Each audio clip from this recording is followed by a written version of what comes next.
ಬೆಂಗಳೂರು ಸಂಚಾರಿ ಪೊಲೀಸ್ ಠಾಣಾ ವ್ಯಾಪ್ತಿಯ ರಾಜ್ಕುಮಾರ್ ರಸ್ತೆ ಏನಿದೆ, ಇದರಲ್ಲಿ ಒಂದು ಭೀಕರ ಅಪಘಾತ ಸಂಭವಿಸಿದೆ. ಈ ಒಂದು ಭೀಕರ ಅಪಘಾತದಲ್ಲಿ 27 ವರ್ಷದ ಯೋಗೇಶ್ವರಿ ಅನ್ನೋರು ಸಾವನ್ನಪ್ಪಿದ್ದಾರೆ. ನೀವು ನಿಜವಾಗಿಯೂ ಸಿಸಿಟಿವಿ ವಿಜುವಲ್ಸ್ ಅನ್ನು ನೋಡಿದ್ದೆ ಆದ್ರೆ ಎದೆ ಜಲ್ ಅನ್ಸುತ್ತೆ ಅಂತಾನೆ ಹೇಳ್ಬೋದು. ಏನು ಟೀಯನ್ನ ಕುಡಿಯೋದಕ್ಕೆ ಆ ಒಂದು ಹೋಟೆಲ್ ಇದೆ, ಅಲ್ಲಿಗೆ ಹೋಗಿದ್ರು. ನಂತರದಲ್ಲಿ ಆ ಒಂದು ಟೀಯನ್ನ ಕುಡ್ಕೊಂಡು ನಂತರದಲ್ಲಿ ರೋಡಿನ ಡಿವೈಡರ್ ಏನಿದೆ ಅದನ್ನ ಅವರು ಕ್ರಾಸ್ ಮಾಡ್ತಾ ಅವರ ಕೆಲಸವನ್ನು ಮಾಡ್ತಿದ್ದ ಕಚೇರಿಯ ಕಡೆ ಬರ್ತಾ ಇದ್ರು. ಆ ಒಂದು ಸಮಯದಲ್ಲಿ ಎಡಭಾಗದಿಂದ ಬಂದಂತಹ ಒಂದು 2 ವೀಲರ್ ಬೈಕ್ ಏನಾಗಿದೆ ಅವರಿಗೆ ಡ್ಯಾಶ್ ಹೊಡೆದಿದೆ.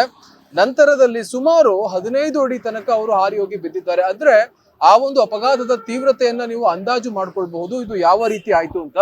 ನೀವು ನೋಡ್ತಾ ಹೋಗ್ಬೋದು, ಈ ಸ್ಪಾಟ್, ಈ ಲೈನ್ಸ್ ಏನ್ ನೋಡ್ತಾ ಇದ್ದೀರಾ, ಈ ಒಂದು ಲೈನ್ ನಲ್ಲಿ ಆ ಬೈಕ್ ಏನಿದೆ ಅದು ಡಿಕ್ಕಿ ಹೊಡೆದ ನಂತರದಲ್ಲಿ ಆ ಬೈಕ್ ಇಲ್ಲಿಂದ ನೇರವಾಗಿ ಸುಮಾರು 25 ಅಡಿ ತನಕ ಅದು ಸ್ಕಿಪ್ ಆಗಿ ಹೋಗಿದೆ. ಅಂದ್ರೆ ಇಲ್ಲಿಂದ ಅಲ್ಲಿ ತನಕ ಅದು ಜಾರಿಕೊಂಡು ಹೋಗಿದೆ, ಅಂದ್ರೆ ಸ್ಕಿಡ್ ಆಗಿ ಹೋಗಿದೆ ಅಂತಾನೆ ಹೇಳ್ಬೋದು.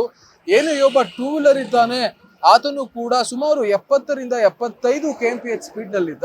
ಈ ಒಂದು ಹಿನ್ನೆಲೆಯಲ್ಲಿ ಈ ಒಂದು ಅಪಘಾತ ನಡೆದಿರುವಂತದ್ದು.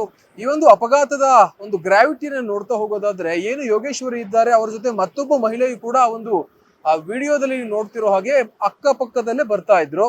ಅವರು ಅಲ್ಲಿಯೇ ನಿಂತುಕೊಂಡು ನಿಧಾನವಾಗಿ ರಸ್ತೆಯನ್ನ ದಾಟುವ ಕೆಲಸಕ್ಕೆ ಮುಂದಾದ್ರೆ ಯೋಗೇಶ್ವರಿ ಅವರು ಸಡನ್ ಆಗಿ ಓಡಿ ಬರುವ ಕೆಲಸವನ್ನ ಮಾಡಿದ್ರು. ಹೀಗಿದ್ದಾಗ ಎಡಭಾಗದಿಂದ ಬಂದಂತಹ ಒಂದು ಬೈಕ್ ಏನಿದೆ ಅದು ಅವರಿಗೆ ಡಿಕ್ಕಿ ಹೊಡೆದು ಯೋಗೇಶ್ವರಿ ಅವರು ಸ್ಥಳದಲ್ಲೇ ಸಾವನ್ನಪ್ಪಿದ್ರು. ಗಂಭೀರ ಗಾಯಗಳು ಕೂಡ ಆಗಿತ್ತು.